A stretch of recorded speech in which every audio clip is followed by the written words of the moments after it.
has just activated the warning alarm on 13 weather radio stations across central and southern Minnesota and west central Wisconsin. During dangerous weather situations, the specially built radios are automatically activated to warn for the hazard. Tests of these radios are normally conducted by the National Weather Service every Wednesday at 1 p.m. If severe weather threatens the area near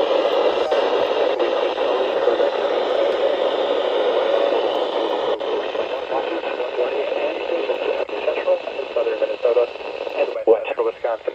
This concludes the test of the warning system. We now return to normal programming.